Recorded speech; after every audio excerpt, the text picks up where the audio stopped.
اچھا، بہت سے انسان جب سفر میں جاتا ہے تو سفر میں حفاظت کے لیے بھی بڑی تاکید آئی ہے آیت الکرسی پڑھنے کی، جو کتاب مکارم الاخلاق ہے شیخ تبرسی کی لکھی ہوئی، اس میں بھی ہمارے چھٹے امام جعفر صادق علیہ الصلوۃ والسلام یہ جو ارشاد فرماتے ہیں، جو چاہتا ہو کہ سفر میں وہ خود اور اس کا سارا سامان محفوظ ہو.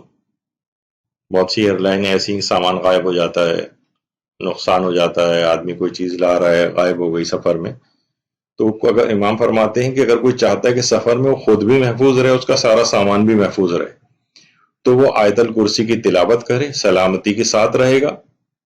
اور آیت الکرسی پڑھنے کے بعد یہ دعا بھی پڑھے.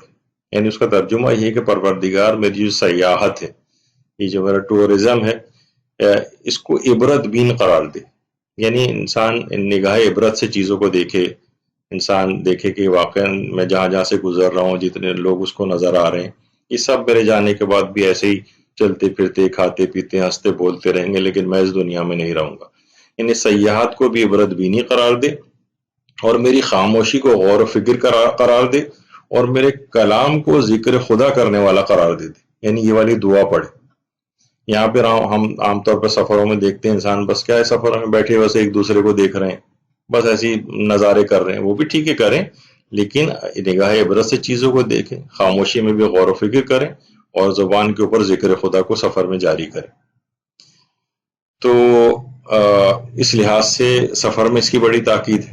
اور ہمارے چھٹے امام جعفر صادق علیہ الصلوۃ والسلام یہ بھی جملے ارشاد فرماتے ہیں کہ جب بھی تم سفر کرنا چاہو تو اپنا سفر صدقے سے شروع کرو اور آیت الکرسی پڑھو. یعنی صدقہ دو اور آیت الکرسی، پھر کوئی مسئلہ سفر کے دوران نہیں ہوگا، کوئی پریشانی نہیں ہوگی. اور سواری کے حادثات سے بچنے کے لیے آیت اللہ بہجت سے ایک بات منسوخ کی جاتی، یعنی باقاعدہ دقیق طور پر کسی کتاب میں تو میں نے الگ سے نہیں پڑھا ہے، لیکن اب بہت سارے لوگ اس کو الگ سے بیان کرتے ہیں. آیت اللہ بہجت کی خدمت میں بہت سے لوگ جاتے تھے اور ان سے باتیں سنا کرتے تھے، جو بہت سی کتابوں میں بھی نہیں آئی، لیکن لوگوں نے ویسے ہی بیان کی ہیں. ان سے بات منسوخ ہے کہ سواریوں کے حادثات سے بچنے کے لیے فرماتے تھے کہ پہلی تو چیز ہے کہ سواری پر سوار ہونے سے پہلے آیت الکرسی کی تلاوت کرو.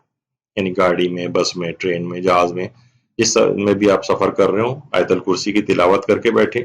ممکن ہو تو سواری پر دائیں طرف سے سوار ہوا جائے، ممکن اگر ہو. یا مثلا سواری پر سوار ہو کر 3 بار سورہ قدر کو پڑھا جائے، اور سورہ حدید لکھ کر سواری میں ساتھ رکھی جائے. مثلا انسان اگر جہاز میں سفر کر رہا ہے تو سورہ حدید لکھی وہ اپنے ساتھ، اپنے پرس میں، اپنے ہینڈ بیگ وغیرہ میں ساتھ رکھ لے. سواری پر سوار ہو کر 3 دفعہ سورہ قدر پڑھنا کون سے مشکل چیز ہے. اور جس وقت سوار ہونے لگے اس وقت آیت الکرسی پڑھے. تو پھر سواری کے ہر قسم کے حادثات، چاہے وہ جہاز کے حادثات ہوں، ٹرین کے ہوں، بسوں کے ہوں، گاڑیوں کے ہوں، یا پیدل بھی انسان مثلا اگر چل رہا ہے اور آیت الکرسی پڑھ لے تو مختلف حادثات اور ایکسیڈنٹ سے محفوظ رہ سکتا ہے. تو یہ بڑی اہم چیز ہے، جو بہرحال اس میں کوئی ایسی ممانعت والی بات نہیں ہے، لیکن یہ بات آیت اللہ بہجت سے منسوخ کی جاتی ہے. اور بڑا جن لوگوں نے اس کو پریکٹس کیا ہے وہ فرماتے ہیں کہ ہاں واقعتاً اس کی اثر پذیری دیکھی